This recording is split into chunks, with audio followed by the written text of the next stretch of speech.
গতকাল বৃহস্পতিবার জাতীয় সংসদের কিছু ঘটনা চোখে পড়ছে, আমার বেশ খানিকটা মজাই লাগছে। কারণটা হচ্ছে যে গর্ত যারা নিজেরা খুঁড়ছে সেই গর্তে তারাই পড়বার উপক্রম হচ্ছে। প্রথমে আসে বুধবার সন্ত্রাস বিরোধী আইন, যে আইনের অধীনে বাংলাদেশের স্বাধীনতা মুক্তিযুদ্ধের নেতা দল বাংলাদেশ আওয়ামী লীগের কার্যক্রম স্থগিত করে রাখা হয়েছে। সেদিন যখন আপনারা হয়তো অনেকে খেয়াল করেছেন যে সংসদে যখন বিলটা পাশ হলো, পাশ হওয়ার মুহূর্তে স্বরাষ্ট্রমন্ত্রী সালাউদ্দিন আহমেদ যখন বিলটা উত্থাপন করলেন, তখন তার বক্তব্যে সুস্পষ্ট করে বললেন যে আমাদের বন্ধু জামাত এবং এনসিপির বন্ধুরা আওয়ামী লীগের নিষিদ্ধের আন্দোলন করেছিলেন। তখন মোটামুটি একটা জনমত তৈরি হয়েছিল, এই জন্য এই অধ্যাদেশটা ইউনূস সরকার বা অন্তর্বর্তী সরকার জারি করেছিল, এবং সেইটাই আজকে হুবহু তাদের দাবির প্রতি শ্রদ্ধা রেখে আমরা পাশ করে দিলাম। এই ঘটনাটার সময় জামাত আমিরের মুখটা কেমন শুকিয়ে গিয়েছিল খেয়াল করেছেন? আওয়ামী লীগ নিষিদ্ধ করার কিন্তু মূল কারিগর, মূল প্রেক্ষাপট রচয়িতা কিন্তু জামাত এনসিপি, মূলত জামাত। এনসিপি তো জামাতই আসলে। সেই সময় বিএনপি কিন্তু এটার বিরোধিতায় ছিল, কিন্তু সেই সময় বিএনপি বিরোধিতা থাকলেও পরে আবার সমর্থন দিয়েছিল।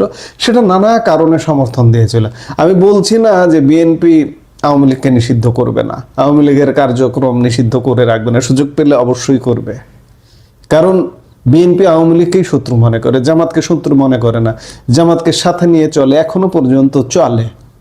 যাই হোক, জামাতের মধ্যে একটা ভীতির সঞ্চার হয়েছে, বা এই বিলটা পাশকালীন সময়ে জামাত আমির উঠে স্পিকারের কাছে ফ্লোর চেয়ে এমন কথাও বলেছিলেন যে আমরা কি এই সেন্সিটিভ বা স্পর্শকাতর বিলটা পাশের জন্য একটু সময় পেতে পারি। মুখটা কিন্তু শুকানো জামাত আমির, অর্থাৎ জামাত আমির বা জামাত মনে করছে যে একটা নতুন গর্ত তৈরি হয়ে গেল, এই গর্তে আমরাও পড়তে পারি। আবার গতকালকে কি ঘটনা হয়েছে দেখুন, যে ফাঁদের পরে ফাঁদ। আমার বিষয়গুলো বেশ মজা লাগছে। আওয়ামী লীগের কিছু হবে না ভাই, আওয়ামী লীগ ফিরবে, আওয়ামী লীগ সমহিমায় ফিরবে, আওয়ামী লীগকে ফেরাবে, সিচুয়েশন ফেরাবে।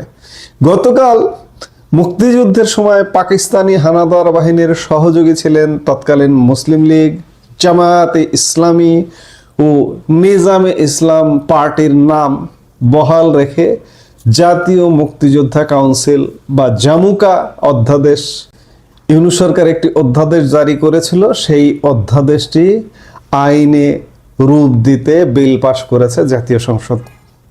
এই বিলের বিষয়ে জামাতের পক্ষ থেকে আপত্তি জানিয়ে দলের আমির ও বিরোধী দলীয় নেতা শফিকুর রহমান বক্তব্য দেন। তবে খুব আশ্চর্যের বিষয়, অবাক করা বিষয় হলো, বুঝে হোক না বুঝে হোক, এই জামাত নেতৃত্বাধীন 11 দলীয় জোটের অন্যতম শরিক দল এই যে চিলড্রেন্স পার্টি, জাতীয় নাগরিক পার্টি, এই বিলের ওপর কোনো আপত্তি নেই বলে স্পিকার জানিয়েছে। চিন্তা করুন, মুক্তিযুদ্ধের সময় পাকিস্তানি হানাদার বাহিনীর সহযোগী হিসেবে তৎকালীন মুসলিম লীগ, নিজামে ইসলাম পার্টি আর জামাতে ইসলাম একদম আইনগতভাবে, সাংবিধানিকভাবে জামাতের নামে সিলমোহর মারা হয়ে গেল।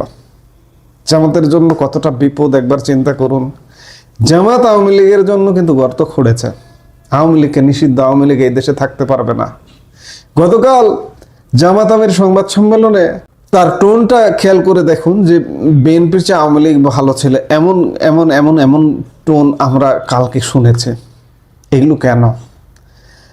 বিএনপির কৌশলের কাছে কি জামাত প্রতিনিয়ত ধরাশয়ী হচ্ছে? এই যে অধ্যাদেশটা তো জারি হলো, এই যে জামুকা অধ্যাদেশটি আইনে পরিণত হলো, এই অধ্যাদেশটি যখন জারি হয় তখন কিন্তু জামাত ক্ষমতায়, ইউনূস ক্ষমতায় মানেই জামাত ক্ষমতায়।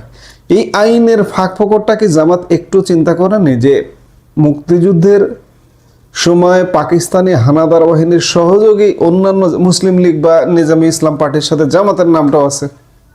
তখনই তারা যেহেতু ক্ষমতায়, ইউনূস ক্ষমতায় মানে জামাত ক্ষমতায়, তারা যেহেতু ক্ষমতায়, তখন কি তারা তাদের নামটা প্রত্যাহার করে নিতে পারেননি। ওটা হয়তো চিন্তাই করেনি, কিন্তু সেই অধ্যাদেশটা হুবহু গতকাল সংসদে পাশ হয়ে গেছে। এখন যদি আপনি চিন্তা করেন যে আমাদের যে আন্তর্জাতিক অপরাধ ট্রাইব্যুনাল আছে, মানবতা বিরোধী অপরাধে 1971 সালের মানবতা বিরোধী অপরাধে বিচারের জন্য এই ট্রাইব্যুনালটা গঠন করা হয়েছিল। এখন যদি এই যে পাকিস্তানি হানাদার বাহিনীর সহযোগী হিসেবে জামাতকে বিচারের আওতায় আনা হয় আন্তর্জাতিক অপরাধ ট্রাইব্যুনালে আবারও নতুন করে, এর আগে আওয়ামী লীগ সরকার বিচার করেছে বা তাদের নেতাদের বিচার করেছে, এখন যদি জামাত যদি বিএনপির বিরুদ্ধে বেশি বাড়াবাড়ি করতে যায়, আন্দোলন করতে যায়, মাঠে নামতে যায়, বিএনপি যেহেতু সংসদে সংখ্যাগরিষ্ঠ, যেভাবে হোক সংখ্যাগরিষ্ঠ, ওই বাড়াবাড়ি করতে গেলে জামাতকে যদি ওই ট্রাইব্যুনালে দলগত হিসেবে, মুক্তিযুদ্ধের সময় পাকিস্তানি হানাদার বাহিনীর সহযোগী হিসেবে জামাতকে দলগতভাবে সংগঠনভাবে যদি ট্রাইব্যুনালে বিচারের আওতায় আনে, তাহলে জামাত কোথায় যাবে? এবং ওই আনার প্রেক্ষিতে জামাতকে যদি এই যে সন্ত্রাস বিরোধী আইন, এই আইনে জামাতকে যদি নিষিদ্ধ করা হয়, তাহলে জামাত কোথায় যাবে? খেলাটা রাজনীতির আসলে জমে উঠছে। কারণ এই যে এত কট্টরপন্থা, জামাতের কট্টরপন্থা, আওয়ামী লীগকে রাখা যাবে না, আওয়ামী লীগকে নিষেধ করতে হবে, আওয়ামী লীগকে এই দেশে আর ফিরতে দেওয়া যাবে না, আওয়ামী লীগ ফিরবে। আজকে এই যে জামাত আন্দোলন, রাজপথে নামা, বিভিন্ন রকম হুমকি দিচ্ছে, জুলাই সনদ হলো না, সংবিধান সংস্কার হলো না, অনেক কিছুই হইল না। এই অনেক কিছু না হওয়া নিয়ে জামাত যে হুঙ্কার দিচ্ছে, হুঙ্কার দিয়ে যদি রাজপথে নামতে চায়, তাহলে বিএনপির জন্য সহজ হয়ে গেল এই ব্যবস্থাগুলো নেওয়া। আমি গতকালকে রাতে একটু কল্পনা করেছি যে জামাত যদি এই ধরনের কর্মকাণ্ডে যায়, অ্যাকশনে যাবে, বিএনপি অ্যাকশনে যেতেই পারে, বিএনপির জন্য ক্ষতির কারণ হলে অ্যাকশনে যাবে।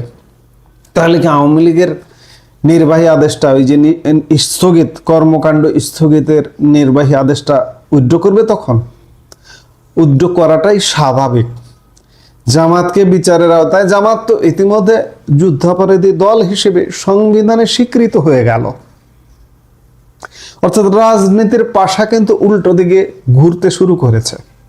এই যে কামিং উইক, আগামী সপ্তাহে আমরা হয়তো রাজনীতিতে নানা রকম মেরুকরণ দেখব, তেমনটাই মনে হচ্ছে। এখন আমরা দর্শক হিসেবে, রাজনীতির পর্যবেক্ষক হিসেবে আমরা অধীর আগ্রহে অপেক্ষা করছি যে সামনের দিনগুলোয় কি ঘটতে যাচ্ছে। কারণ জামাত ইতিমধ্যে যুদ্ধাপরাধী দল হিসেবে পরিগণিত হলো, জামাত বিচারের আওতায় আসতে পারে, জামাত নিষিদ্ধের কাতারে আসতে পারে, জামাত প্রথম নিষিদ্ধ হবে।